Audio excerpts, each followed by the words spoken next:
All right, you guys. So today's today's conversation is all about perception, transformation, and understanding the power of the mind.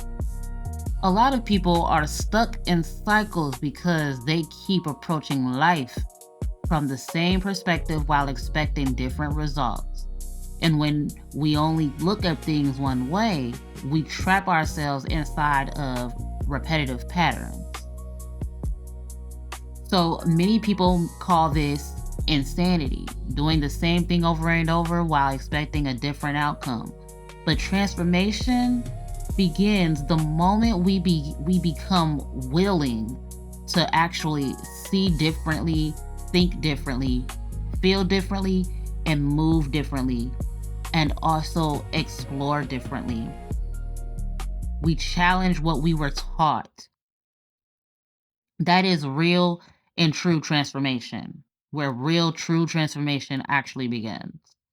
Okay? In Romans 12:2, it teaches us do not conform to the patterns of this world, but be transformed by the renewing of your mind. We have to get used to changing our perceptions of things. When we see things on the surface, that does not automatically mean that that is what we have to do.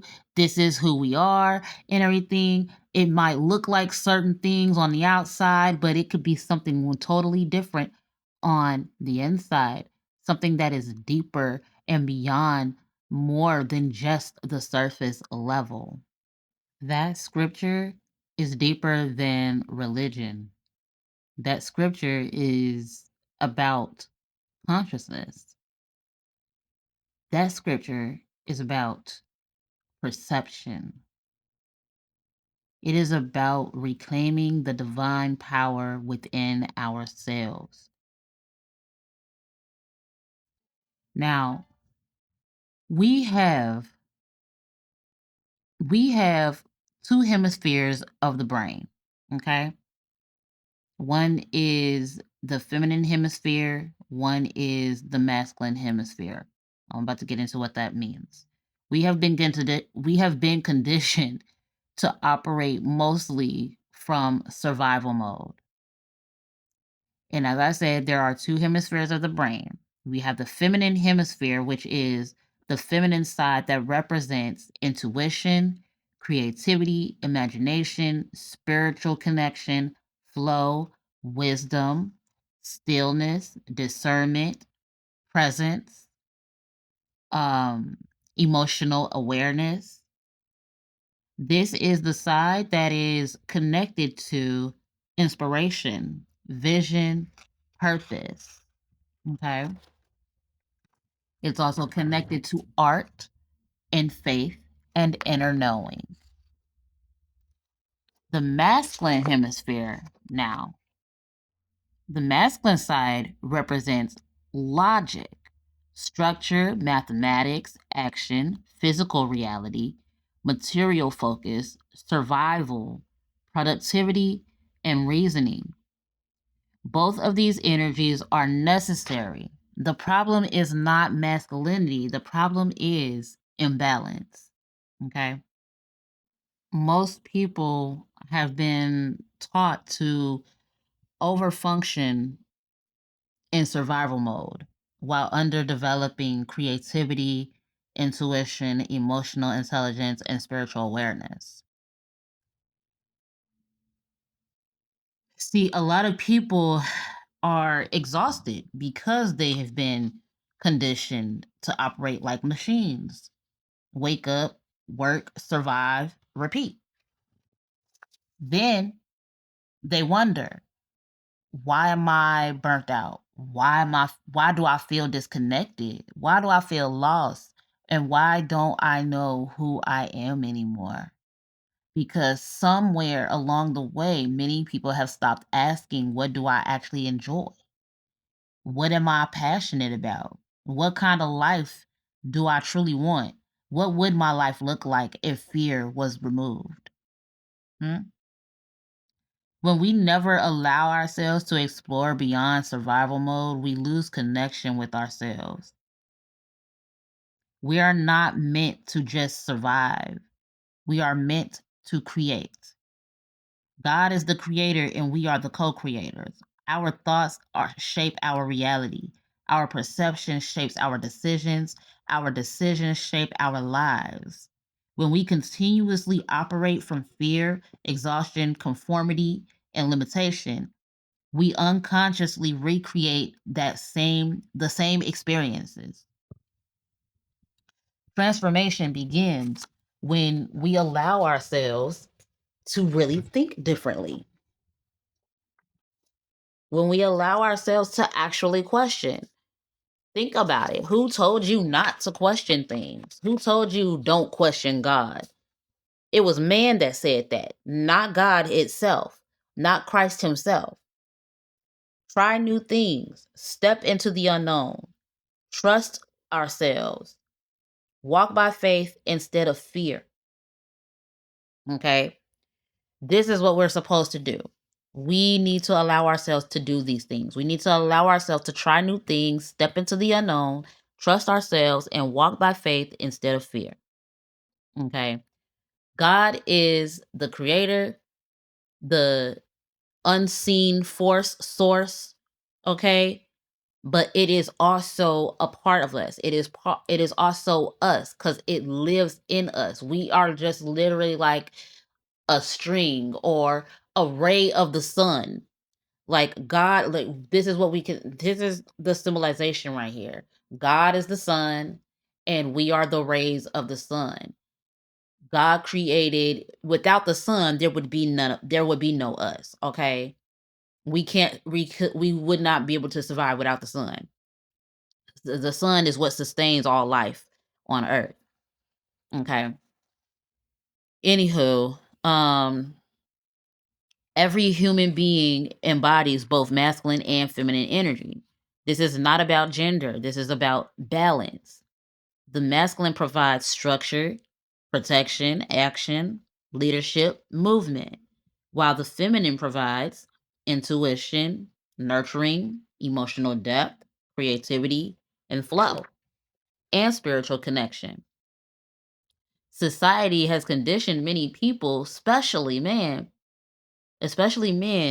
to suppress their emotions and vulnerability. Men have often been taught not to cry, be tough, man up, feelings make you weak. But emotional suppression does not create strength, it creates disconnection. When pain is not released, it can turn into anger, rage, emotional shutdown, manipulation, abuse, narcissistic tendencies, and emotional unavailability. Crying is not weakness. Crying is a release. Crying is healing. And crying is human. Okay. So renew your minds. To renew the mind means that you must unlearn harmful conditioning, release limiting beliefs, expand your perception, become conscious, see beyond surface level reality. Okay. A lot of people only see life through physical eyes, but transformation happens when we begin to read between the lines, discern deeper meaning, look beyond appearances, understand symbolism and metaphor, listen inwardly. Everything is deeper than the surface. Prayer is speaking to God, while meditation is listening to God. Many people pray constantly but never sit still long enough to listen. Spirit often speaks softly through intuition, through dreams, through stillness, through discernment, through inner knowing, and through moments of peace. Silence all allows clarity. Stillness allows awareness.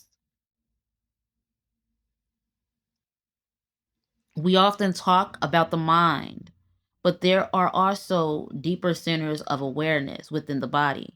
The mind represents thought, perception, awareness, and reasoning, while the heart represents emotion, compassion, connection, and unconditional love. The gut represents intuition and instinct, that inner feeling that says something feels off, this is aligned, don't go there, trust this direction. When these centers are disconnected, people become confused, fearful, or emotionally blocked. But when they become aligned, clarity increases. Romans 12:2 reminds us not to conform to the world. Conforming to the world means that you live unconsciously. It means living only for survival, living through fear, ignoring intuition, suppressing your emotions, following patterns without questioning them. But transformation happens when we awaken consciousness. Christ consciousness is about compassion, awareness, love, wisdom, healing, truth, balance, and inner transformation. It is about embodying higher awareness instead of remaining trapped in unconscious patterns. You are allowed to change. You are allowed to evolve. You are allowed to think differently. You are allowed to outgrow old versions of yourself. Renewing your mind gives yourself permission to see differently, heal differently, create differently, live differently, love differently, believe differently. The moment you change your perception, your entire reality begins to shift because transformation always begins in the mind first. So, join me today on Wake Up CEO with Rachel L. Gary for Elevated Wisdom Wednesdays. We'll be diving deeper into renewing the mind, perception shifts, divine masculine and feminine balance, survival mode versus flow, spiritual awareness, conscious leadership as a CEO. I will be live from 4 to 5 today. I love you, and until next time. Peace.